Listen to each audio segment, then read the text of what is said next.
Ayan guys, nagpipising lang ako dito sa farm kasi isang linggo ako hindi nakarating at tingnan ko lang kung lumaki na, tumaba yung mga tilapia. Pagkatapos kong mag-cloning ng dragon fruit, nakakatawa dahil nalalaki ng mga bunga ng dragon fruit at saka madami siya talagang naging bunga nung wala nang i-cloning ko siya.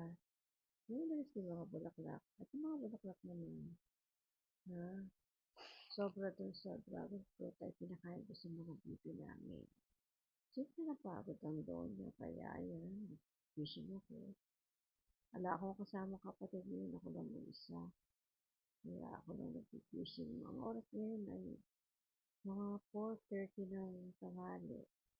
Medyo mainit na makulimlim kasi ulan at nagandaan din. Dahil sa mga ulan, dumami na yung water ng palaisdaan. At yun ang sa pinakamaganda, hindi na kailangan magpa-tubig para magkaroon ng panibagong tubig yung palaisdaan. At ang pinakamasarap talaga ng pag nag-fishing ay yung excitement. At natuto ka mag-pray, at natuto kang magtyaga, mag-intay. Yan ang fishing. Siguro kaya ako nahilig sa fishing dahil wala pa ng bata ako. Nag-fishing na ako, ito libangan ko kasi marami kami magkakapatid, 10. Kaysa maglaro ako, sarap na ako ng palaka, basta nililimos ko yung mga sapa kasi nung mga 19 kopong-kopong, ang mga tubig nun lagi may isda, lalo pag sa Pilapil o nandun sa gilid ng daan, mga kanal, malilinis. Maraming palaka, maraming dalang, maraming hito, may liwalo, may gurami. Ay, nakakaaliw talaga. Kaya yun, nasanay ako na kuha ng isda hanggang sa lumaki ako.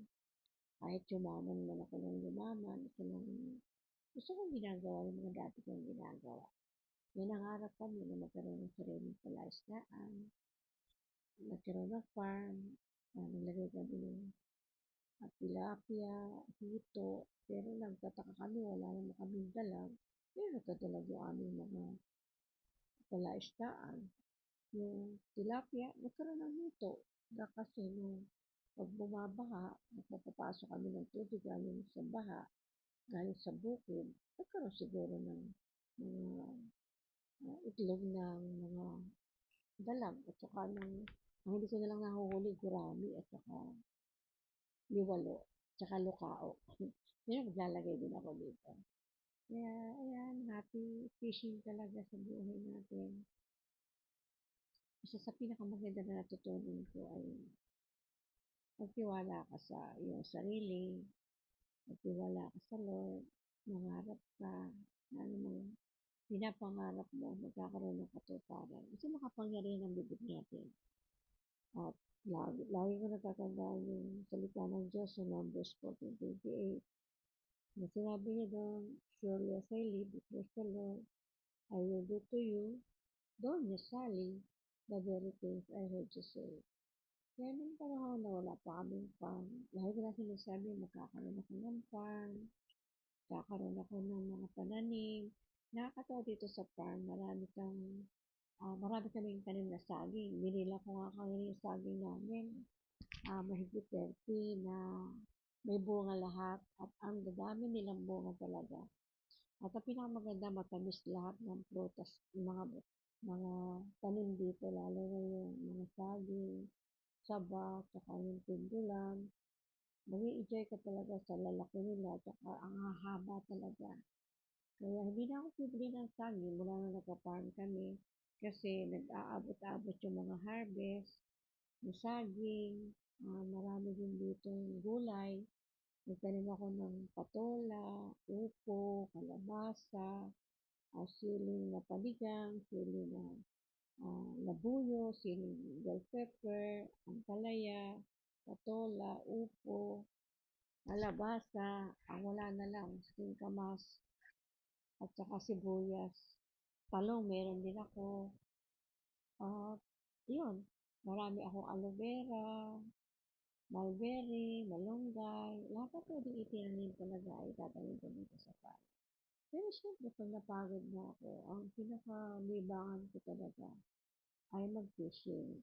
Kahit pagod na pagod ako, pag nakapag-fishing ako, nare-relax ako kasi na-excite ka. Pag nakahuli ka malaki, may pasayo pa yan, may pasigaw, praise the Lord. Pag maliit naman, magdideklara ka, lalaki ka din, sige magpalaki ka muna.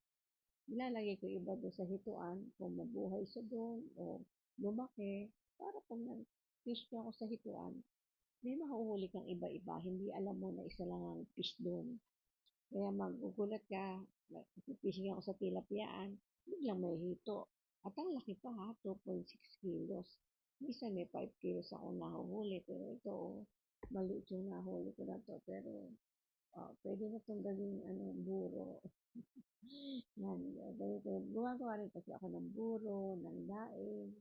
Lahat ng pwede natin gawin para tayo mapagpala ay yun ang ginagawa ko. Kaya napakasaya mag-fishing, napakasaya talagang mabuhay na mayroon kang laging ginagawa. Dito sa farm, talagang napakarami mong magagawa rito. Kaya enjoy farming sa buhay natin lahat. Matutuwa ka talaga. So, daming blessing sa ating farm. Sipag at syaga na may pagtitiwala sa Lord ang susi ng katagumpayan. God bless you all and more blessing to all of us. Ayan, kitang-kita niyo naman, may pandang lalaki akong tanim, mayroong cactus, masarap ang bunga nito. Meron tayong dugnain ng babae, meron tayong dugnain ng lalaki, gagawin natin tsaa, ayan yung lalaking dugnain, o diba?